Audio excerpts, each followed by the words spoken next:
Oh, and timing's 8. Yeah, 8 minutes. Okay. Yep.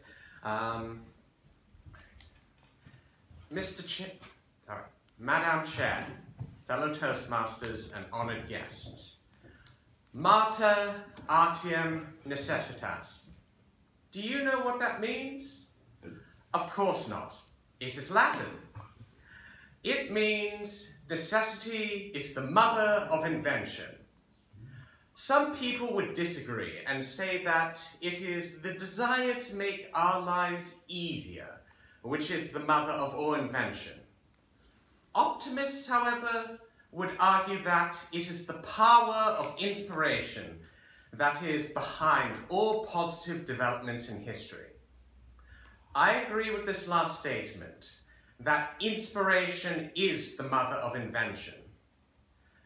Inspiration is needed more than ever in this world, especially when trying to achieve what the psychologist Abraham Maslow called self-actualization.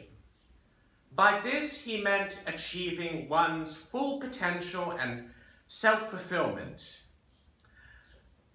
And to achieve such a thing, you need inspiration, and sometimes even a paradigm shift. A few years ago, I found myself faced with a stark choice that convinced me to take a journey down a road still ongoing. That journey, ladies and gentlemen, is my Toastmasters experience. Since last year, Toastmasters has been undergoing great changes that would evolve and improve the very way that Toastmasters empowers its members to achieve their communications and leadership goals. Today, for my 10th speech, I intend to inspire you to face the great unknown that these changes will bring by recounting how inspiration has helped me reach this milestone on my Toastmasters journey. Let's start from the beginning.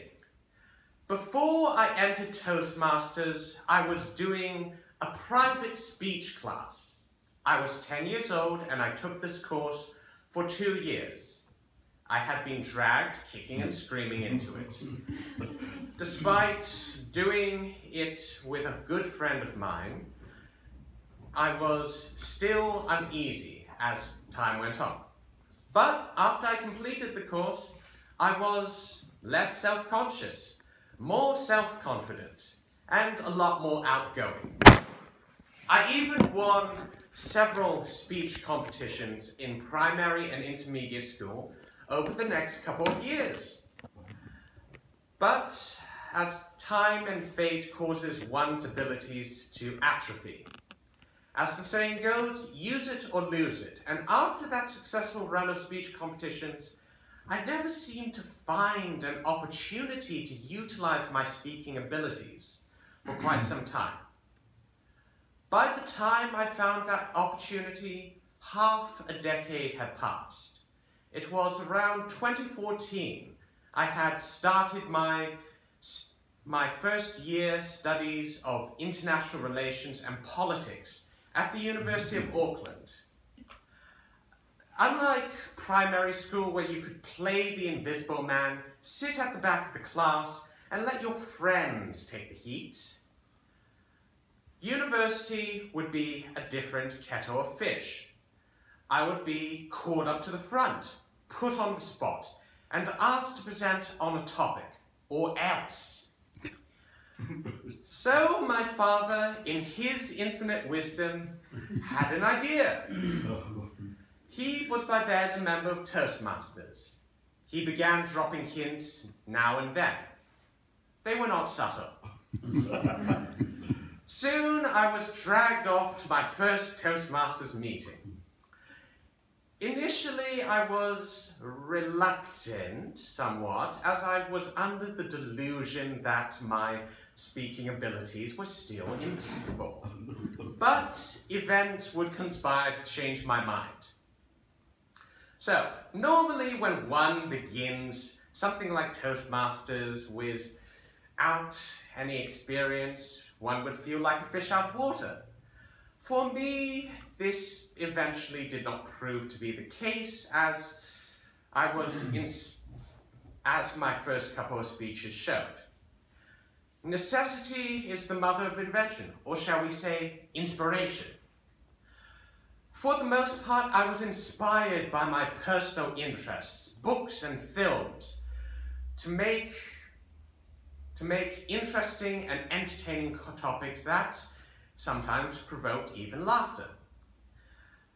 Whether it be about a public figure like Singapore's former leader Lee Kuan Yew, a thriller character that I had read in one of my novels, or even a handgun, the Glock, used by police forces around the world, including our own, I was inspired to create excellent topics that provoked interest.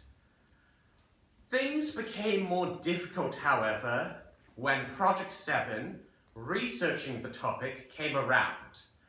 My mother, my most reliable critic, had argued that the speech topics I had picked in the past were irrelevant to the ordinary concerns of the audience, or out of touch. And she demanded that I write a speech about a safe, mundane topic. But even here, inspiration saved me. At the start of this year, I was waiting at a bus stop and struck up a conversation with a very nice lady. The bus was late, and so we began to talk about the Auckland transport system.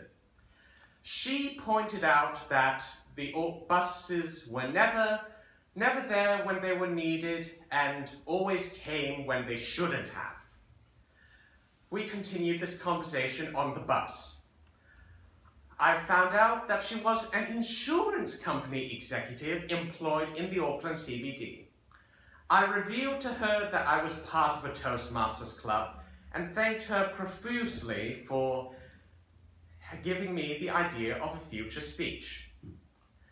I haven't seen that woman since that day at the bus stop, but fast forward to Project 7, I knew right then and there what I was going to write about. But how to make a good speech about a seemingly dry topic? I was inspired to use more flowery and vivid metaphors than I had in the past. The topic inspired me to push my creative abilities to the limit and beyond. And so, come the day of presentation, my speech went down very well indeed. A topic that was normally only good for good reading at Auckland City Council or some forgettable news report in the NZ Herald or TV1, was transformed into a fascinating insight into many problems sweeping Auckland's way. Necessity is the mother of invention. I believe that's wrong. Inspiration is. Inspiration is a necessary ingredient in making a good Toastmaster speech, or any speech for that matter. Whether it be to find that spark to make you write the tense communication speech, or finding new and creative ways to increase club membership, inspiration is necessary to make your own Toastmasters experience truly great.